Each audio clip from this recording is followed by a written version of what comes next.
come to do that sort of thing. Well, a little bit of madness there myself, you know. You think you're untouchable. If you do things right, you'll get away with it, and would have got away with it if it wasn't for people opening their mouths, you know. Would you be a happier man now if you had got away with it? No, I'd have been a happier man now if I hadn't have done it. And if I never had to commit these sort of crimes. Because I'm not proud of the fact what I've done. I feel sorry and I apologise to their families and anybody that was left behind. It's late in the day to apologise, but I sincerely do. 12 days after his escape, Mitchell was dead. But the biggest manhunt in British criminal history carried on. The public, and more importantly the politicians, wanted results. So the flying squad was put in overall command of the operation to find Mitchell. They quickly concluded he was alive and safely out of the country. There was an individual officer, a chief inspector in the flying squad, who was identified as being the man that would collate all this information about Mitchell, and he was very convinced that Mitchell was in Ireland. Now, where he got that information from, I don't know. The officer involved was Frank Williams. Along with another detective, Williams sent a memo, which has been made public for this program, asserting strongly that Mitchell was undoubtedly in Ireland. In the memo, addressed to the commander of London's detective force, the officers claimed that two entirely separate sources had confirmed that Mitchell was in the Irish Republic. It said the information was undoubtedly correct. The memo was written in response to this newspaper article, reporting the widespread underworld rumour that Mitchell had been shot and dumped at sea. Mitchell's disappearance came just 3 months after Freddie Foreman had been negotiating with Williams over the surrender of train robber Buster Edwards.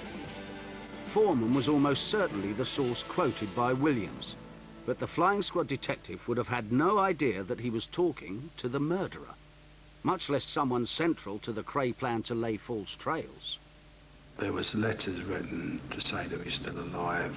They was trying to make inroads to people of influence to filter information back, to get back to the police. Would you have taken the opportunity to reinforce that idea with Frank Williams and the police that Mitchell was safe and abroad? Yeah.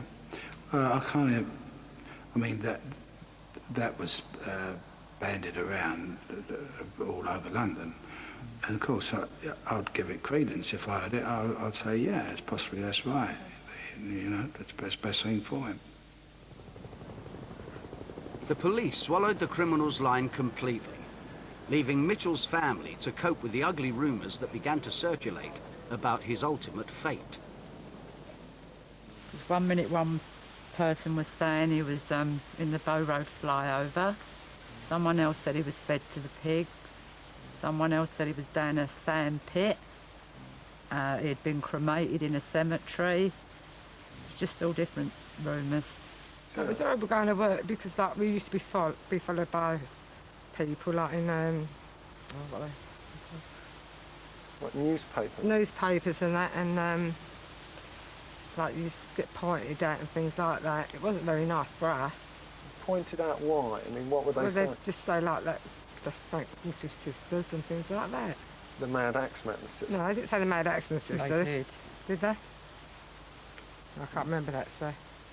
And what was that like to endure? Well, it wasn't very nice, but then I didn't care because we knew he wasn't a Mad Axeman, so it didn't really bother us. What would you say to people who enjoy the myth that's grown up around the gangsters and the criminals of that time? I think it's a load of crap, in other words. They wouldn't enjoy it so much if it had happened to their family, any of their families. The Krays had now got away with murder, twice. They were beginning to acquire a taste for it. In part 3, Reggie Kray gets his own grisly initiation, so as to build up his bad name. He became a murderer at this North London house. The unsuspecting victim was Jack the Hat McVitie, a fellow thief and local heavy. He was lured to a party in the basement and Reggie stabbed him to death. Once Ronnie had done Cornell, he's always screaming at Reggie.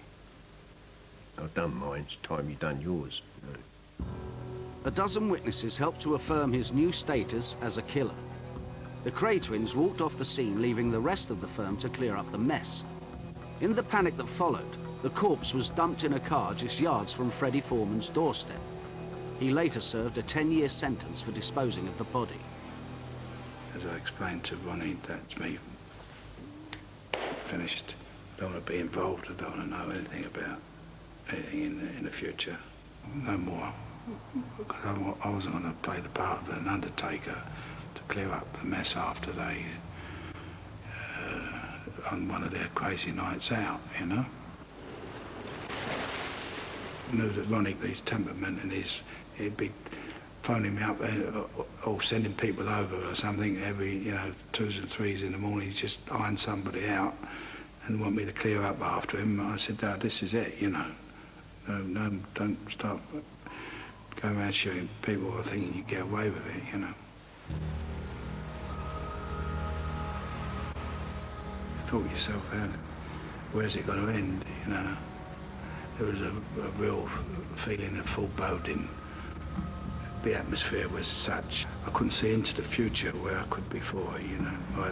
I used to plan ahead, but now I was in a position where I didn't know where it was going to lead to.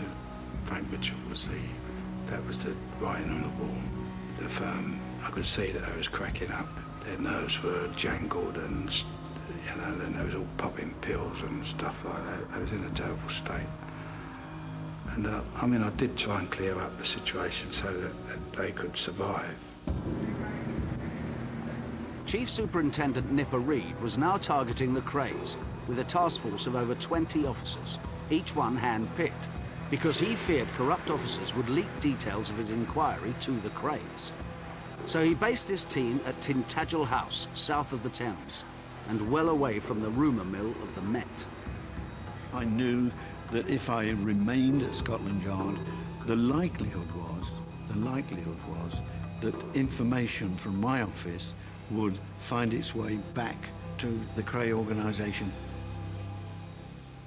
I wanted people that I knew and could trust in my squad, and I told all of them that they must under no circumstances visit Scotland Yard alone, that they would go in pairs so that they couldn't be confronted by one of their alleged friends. Nipper Reed was fighting a 30-year-old culture of sleaze, which encouraged detectives and villains to come to a cosy accommodation with each other. You used to meet up with people in the flying squad the same as you did other villains in there. You walk in a pub and they'd be in the other bar and they'd send a drink over, you'd send a drink over and you go, they'd probably be kicking your door down on a weekend and swagging you down the neck, putting you on IDs, and there were police officers, obviously, you could straighten out, but we don't want to talk about them because they did a service, and if they get an arrest and they get a conviction, and if they could drop out a little bit of the nasty stuff and the evidence, well, that was fair enough. Foreman should have been the flying squad's #1 target. As a busy and determined armed robber, he was precisely the sort of criminal the squad had been set up to deal with, not make deals with. Foreman was leading a charmed life. Some detectives thought they knew why. Freddie Foreman had a very close contact with a man who was the deputy head of the flying squad at that time. There's no doubt that he was an informant of some kind for that man, and it was probably a reciprocal arrangement, and based on that, he was probably forewarned about certain matters that he may have been accused of or suspected of.